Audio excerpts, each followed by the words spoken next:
This is a continuation of The Hour of the Dragon, also known as Conan the Conqueror, by Robert E. Howard, comprising Part 22 and the end. Part 22. The Road to Acheron. Dawn was just whitening the east when Amalric drew up his hosts in the mouth of the Valley of Lions. This valley was flanked by low, rolling but steep hills, and the floor pitched upward in a series of irregular natural terraces. On the uppermost of these terraces, Conan's army held its position, awaiting the attack. The host that had joined him, marching down from Gunderland, had not been composed exclusively of spearmen. With them had come 7,000 Bessonian archers, and 4,000 barons and their retainers of the north and west, swelling the ranks of his cavalry. The pikemen were drawn up in a compact wedge-shaped formation at the narrow head of the valley. There were 19,000 of them, mostly Gundermen, though some 4,000 were Aquilonians of other provinces. They were flanked on either hand by 5,000 Bessonian archers. Behind the ranks of the pikemen, the knights sat their steeds motionless, lances raised, 10,000 knights of Poitin, 9,000 Aquilonians, barons, and their retainers. It was a strong position. His flanks could not be turned, for that would mean climbing the steep wooded hills in the teeth of the arrows and swords of the Bessonians. His camp lay directly behind him, in a narrow, steep-walled valley, which was indeed merely a continuation of the Valley of Lions, pitching up at a higher level. He did not fear a surprise from the rear, because the hills behind him were full of refugees and broken men whose loyalty to him was beyond question. But if his position was hard to shake, it was equally hard to escape from. It was a trap as well as a fortress for the defenders, a desperate last stand of men who did not expect to survive unless they were victorious. The only line of retreat possible was through the narrow valley at their rear. Zaltotun mounted a hill on the left side of the valley, near the wide mouth. This hill rose higher than the others, and was known as the King's Altar for a reason long forgotten. Only Zaltotun knew, and his memory dated back 3,000 years. He was not alone. His two familiars, silent, hairy, furtive, and dark, were with him, and they bore a young Aquilonian girl, bound hand and foot. They laid her on an ancient stone, which was curiously like an altar, and which crowned the summit of the hill. For long centuries it had stood there, worn by the elements until many doubted that it was anything but a curiously shapen natural rock. But what it was, and why it stood there, Zaltotun remembered from of old. The familiars went away, with their bent backs like silent gnomes, and Zaltotun stood alone beside the altar, his dark beard blown in the wind, overlooking the valley. He could see clear back to the winding Shirky, and up into the hills beyond the head of the valley. He could see the gleaming wedge of steel drawn up at the head of the terraces, the burgonets of the archers glinting among the rocks and bushes, the silent knights motionless on their steeds, their pennons flowing above their helmets, their lances rising in a bristling thicket. Looking in the other direction, he could see the long, serried lines of the Nemedians moving in ranks of shining steel into the mouth of the valley. Behind them, the gay pavilions of the lords and knights and the drab tents of the common soldiers stretched back almost to the river. Like a river of molten steel, the Nemedian host flowed into the valley, the great scarlet dragon rippling over it. First marched the bowmen in even ranks, arbalests half raised, bolts knocked, fingers on triggers. After them came the pikemen, and behind them, the real strength of the army, the mounted knights, their banners unfurled to the wind, their lances lifted, walking their great steeds forward as if they rode to a banquet. And higher up on the slopes, the smaller Aquilonian host stood grimly silent.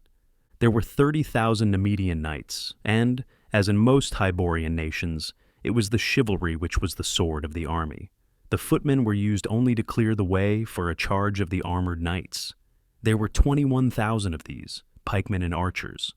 The bowmen began loosing as they advanced, without breaking ranks, launching their quarrels with a whir and tang, but the bolts fell short or rattled harmlessly from the overlapping shields of the Gundermen, and before the arbalesters could come within killing range, the arching shafts of the Bessonians were wreaking havoc in their ranks.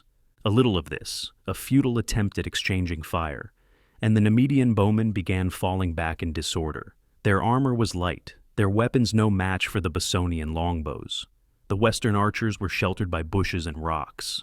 Moreover, the Nemedian footmen lacked something of the morale of the horsemen, knowing as they did that they were being used merely to clear the way for the knights.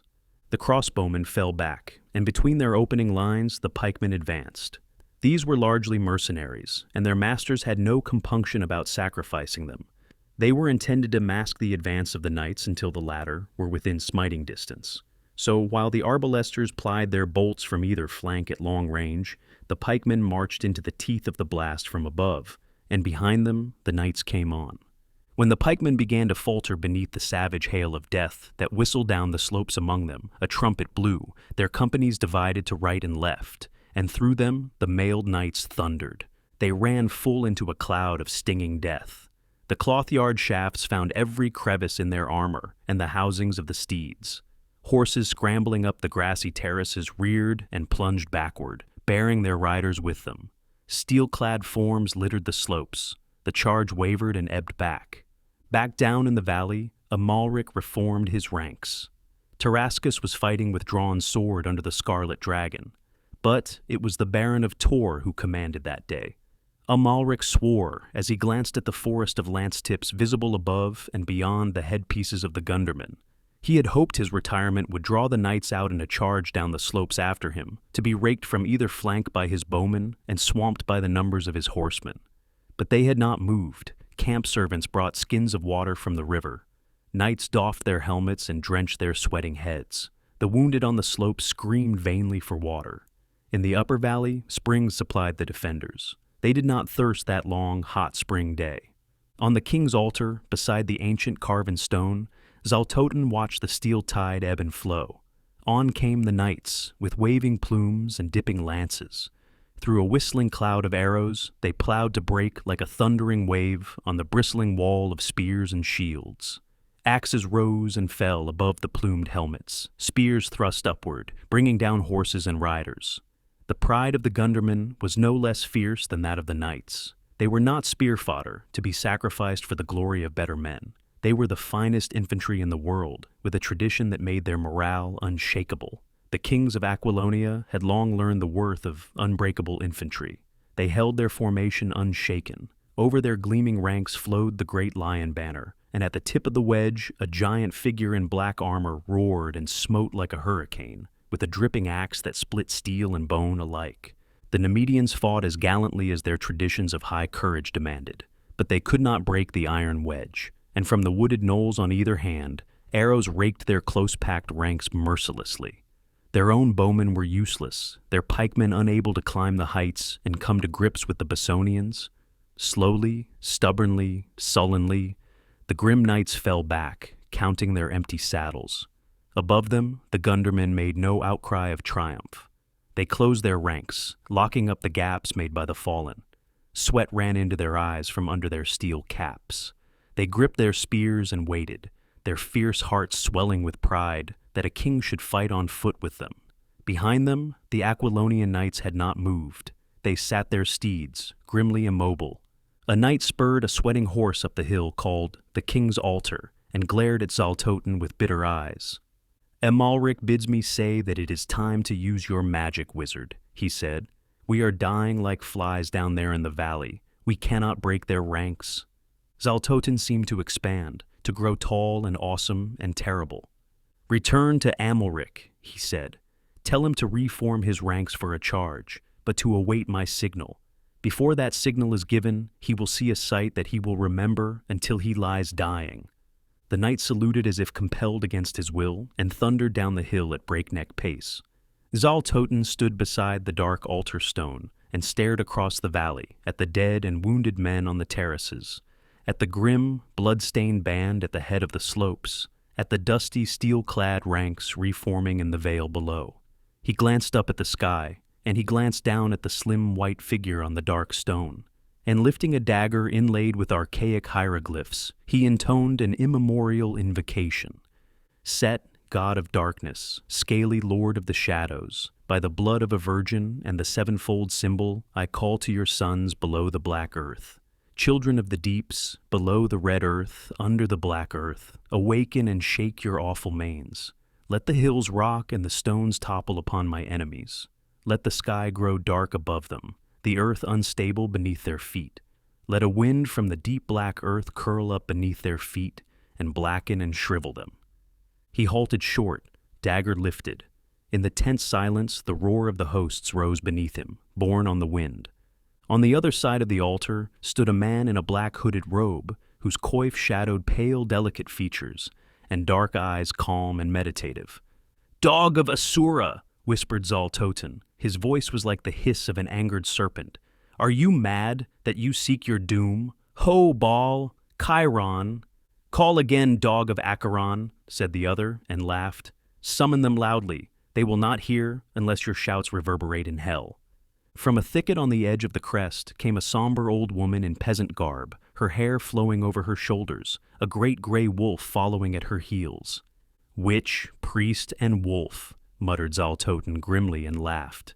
"Fools, to pit your charlatan's mummery against my arts. With a wave of my hand, I brush you from my path." "Your arts are straws in the wind, dog of Python," answered the Assyrian. "Have you wondered why the Shirki did not come down in flood and trap Conan on the other bank?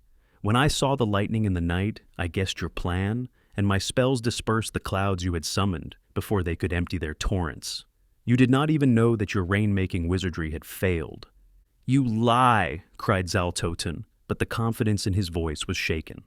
"I have felt the impact of a powerful sorcery against mine, but no man on earth could undo the rain magic once made unless he possessed the very heart of sorcery." "But the flood you plotted did not come to pass," answered the priest. "Look at your allies in the valley, Pythonian. You have led them to the slaughter. They are caught in the fangs of the trap, and you cannot aid them. Look!" He pointed. Out of the narrow gorge of the upper valley, behind the Poitanians, a horseman came flying, whirling something about his head that flashed in the sun. Recklessly he hurtled down the slopes, through the ranks of the Gundermen, who sent up a deep-throated roar and clashed their spears and shields like thunder in the hills. On the terraces between the hosts, the sweat-soaked horse reared and plunged, and his wild rider yelled and brandished the thing in his hands like one demented. It was the torn remnant of a scarlet banner, and the sun struck dazzlingly on the golden scales of a serpent that writhed thereon. "Valerius is dead!" cried Hadrathus ringingly. "A fog and a drum lured him to his doom. I gathered that fog, dog of Python, and I dispersed it. I, with my magic which is greater than your magic." "What matters it?" roared Zaltotin, a terrible sight, his eyes blazing, his features convulsed. "Valerius was a fool. I do not need him. I can crush Conan without human aid." "Why have you delayed?" mocked Hadrathus.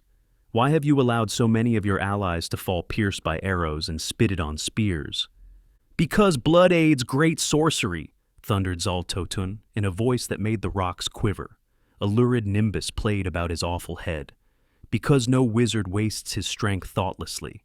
Because I would conserve my powers for the great days to be, rather than employ them in a hill country brawl. But now, by Set, I shall loose them to the uttermost. Watch, dog of Asura, false priest of an outworn god, and see a sight that shall blast your reason forevermore." Hadrathus threw back his head and laughed, and hell was in his laughter. "Look, black devil of Python!" His hand came from under his robe, holding something that flamed and burned in the sun, changing the light to a pulsing golden glow in which the flesh of Zaltotin looked like the flesh of a corpse. Zaltotin cried out as if he had been stabbed. The heart of Ahriman! Aye, the one power that is greater than your power." Zaltotin seemed to shrivel, to grow old. Suddenly his beard was shot with snow, his locks flecked with gray. "The heart!" he mumbled. "You stole it! Dog! Thief!" "Not I. It has been on a long journey far to the southward, but now it is in my hands, and your black arts cannot stand against it. As it resurrected you, so shall it hurl you back into the night whence it drew you. You shall go down the dark road to Acheron, which is the road of silence and the night. The dark empire, unreborn, shall remain a legend and a black memory. Conan shall reign again, and the heart of Ahriman shall go back into the cavern below the temple of Mitra, to burn as a symbol of the power of Aquilonia for 1,000 years. Zaltotin screamed inhumanly and rushed around the altar, dagger lifted, but from somewhere, out of the sky, perhaps, or the great jewel that blazed in the hand of Hadrathus, shot a jetting beam of blinding blue light. Full against the breast of Zaltotun it flashed, and the hills re-echoed the concussion. The wizard of Acheron went down as though struck by a thunderbolt, and before he touched the ground, he was fearfully altered. Beside the altar stone lay no fresh-slain corpse, but a shriveled mummy, a brown, dry, unrecognizable carcass sprawling among moldering swathings. Somberly old Zalata looked down. "He was not a living man," she said. "The heart lent him a false aspect of life that deceived even himself. I never saw him as other than a mummy." Hadrathus bent to unbind the swooning girl on the altar, when from among the trees appeared a strange apparition, Zaltotun's chariot drawn by the weird horses. Silently they advanced to the altar and halted, with the chariot wheel almost touching the brown, withered thing on the grass.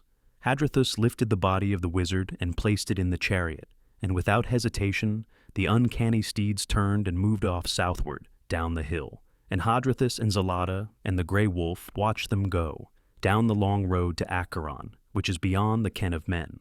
Down in the valley, Amalric had stiffened in his saddle when he saw that wild horseman curveting and caracoling on the slopes, while he brandished that blood-stained serpent banner. Then some instinct jerked his head about, toward the hill known as the King's Altar, and his lips parted. Every man in the valley saw it, an arching shaft of dazzling light that towered up from the summit of the hill, showering golden fire. High above the hosts, it burst in a blinding blaze that momentarily paled the sun. "That's not Zaltotun's signal," roared the Baron. "No!" shouted Terescus. "It's a signal to the Aquilonians. Look!" Above them the immobile ranks were moving at last, and a deep-throated roar thundered across the vale. "Zaltotun has failed us!" bellowed Amalric furiously. "Valerius has failed us. We have been led into a trap. Mitra's curse on Zaltotun who led us here. Sound the retreat." "Too late!" yelled Terescus. "Look!" Up on the slopes, the forest of lances dipped, leveled.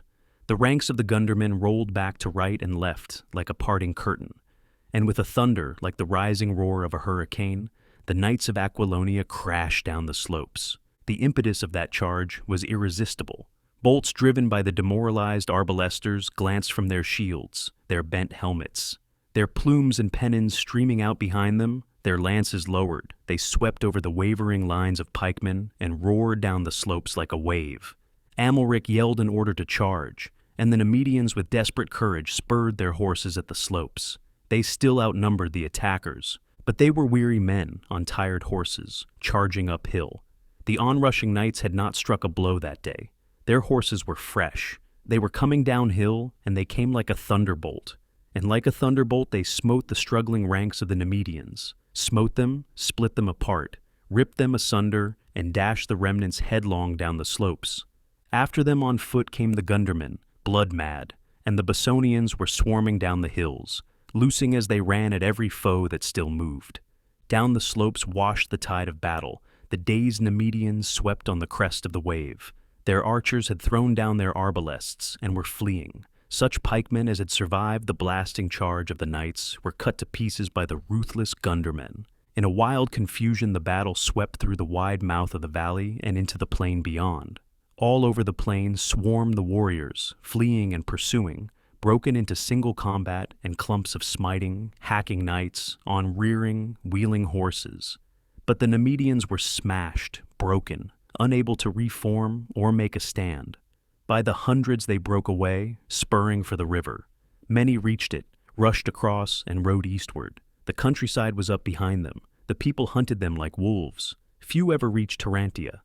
The final break did not come until the fall of Amalric. The Baron, striving in vain to rally his men, rode straight at the clump of knights that followed the giant in black armor, whose surcoat bore the royal lion, and over whose head floated the golden lion banner with the scarlet leopard of Poitin beside it. A tall warrior in gleaming armor couched his lance and charged to meet the Lord of Tor. They met like a thunderclap. The Nemedian's lance, striking his foe's helmet, snapped bolts and rivets and tore off the casque, revealing the features of Pallantides. But the Aquilonian's lance head crashed through shield and breastplate to transfix the Baron's heart. A roar went up as Amalric was hurled from his saddle, snapping the lance that impaled him, and the Nemedians gave way as a barrier bursts under the surging impact of a tidal wave. They rode for the river in a blind stampede that swept the plain like a whirlwind. The hour of the dragon had passed. Tarascus did not flee. Amalric was dead, the color-bearer slain, and the royal Nemedian banner trampled in the blood and dust. Most of his knights were fleeing, and the Aquilonians were riding them down. Tarascus knew the day was lost, but with a handful of faithful followers, he raged through the melee, conscious of but one desire, to meet Conan, the Cimmerian. And at last, he met him.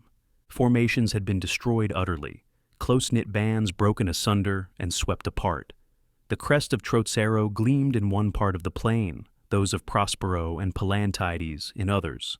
Conan was alone. The house troops of Tarascus had fallen one by one. The two kings met man to man. Even as they rode at each other, the horse of Tarascus sobbed and sank under him. Conan leaped from his own steed and ran at him, as the king of Nemedia disengaged himself and rose. Steel flashed blindingly in the sun, clashed loudly, and blue sparks flew. Then a clang of armor as Tarascus measured his full length on the earth beneath a thunderous stroke of Conan's broadsword. The Cimmerian placed a mail-shod foot on his enemy's breast and lifted his sword. His helmet was gone. He shook back his black mane, and his blue eyes blazed with their old fire. "Do you yield? Will you give me quarter?" demanded the Nemedian. "Aye, better than you'd have given me, you dog. Life for you and all your men who throw down their arms. Though I ought to split your head for an infernal thief," the Cimmerian added. Tarascus twisted his neck and glared over the plain. The remnants of the Nemedian host were flying across the stone bridge with swarms of victorious Aquilonians at their heels, smiting with fury of glutted vengeance. Basonians and Gundermen were swarming through the camp of their enemies, tearing the tents to pieces in search of plunder, seizing prisoners, ripping open the baggage and upsetting the wagons. Tarascus cursed fervently, and then shrugged his shoulders as well as he could under the circumstances. "Very well, I have no choice. What are your demands?" "Surrender to me all your present holdings in Aquilonia. Order your garrisons to march out of the castles and towns they hold, without their arms, and get your infernal armies out of Aquilonia as quickly as possible. In addition, you shall return all Aquilonians sold as slaves, and pay an indemnity to be designated later, when the damage your occupation of the country has caused has been properly estimated. You will remain as hostage until these terms have been carried out." "Very well," surrendered Tarascus. "I will surrender all the castles and towns now held by my garrisons without resistance, and all the other things shall be done. What ransom for my body?" Conan laughed and removed his foot from his foe's steel-clad breast, grasped his shoulder, and heaved him to his feet. He started to speak, then turned to see Hadrathus approaching him. The priest was as calm and self-possessed as ever, picking his way between rows of dead men and horses. Conan wiped the sweat-smeared dust from his face with a blood-stained hand. He had fought all through the day, first on foot with the pikemen, then in the saddle, leading the charge. His surcoat was gone, his armor splashed with blood and battered with strokes of sword, mace, and axe. He loomed gigantically against a background of blood and slaughter, like some grim pagan hero of mythology. "Well done, Hadrathus," quoth he gustily. "By Crom, I am glad to see your signal. My knights were almost mad with impatience and eating their hearts out to be at sword strokes. I could not have held them much longer. What of the wizard?" "He has gone down the dim road to Acheron," answered Hadrathus. "And I am for Tarantia. My work is done here, and I have a task to perform at the temple of Mitra. All our work is done here. On this field, we have saved Aquilonia, and more than Aquilonia. Your ride to your capital will be a triumphal procession through a kingdom mad with joy. All Aquilonia will be cheering the return of their king. And so, until we meet again in the great royal hall, farewell." Conan stood silently watching the priest as he went. From various parts of the field, knights were hurrying toward him. He saw Palantides, Trocero, Prospero, Servius Galanus, their armor splashed with crimson. The thunder of battle was giving way to a roar of triumph and acclaim. All eyes, hot with strife and shining with exultation, were turned toward the great black figure of the king. Mailed arms brandished red-stained swords. A confused torrent of sound rose, deep and thunderous as the sea surf. "Hail Conan, king of Aquilonia!" Tarascus spoke, "You have not yet named my ransom." Conan laughed and slapped his sword home in its scabbard. He flexed his mighty arms and ran his blood-stained fingers through his thick black locks, as if feeling there his re-won crown. "There is a girl in your seraglio named Zenobia." "Why, yes, so there is." "Very well." The king smiled as at an exceedingly pleasant memory. "She shall be your ransom, and naught else. I will come to Belverus for her as I promised. She was a slave in Nemedia, but I will make her queen of Aquilonia." The end.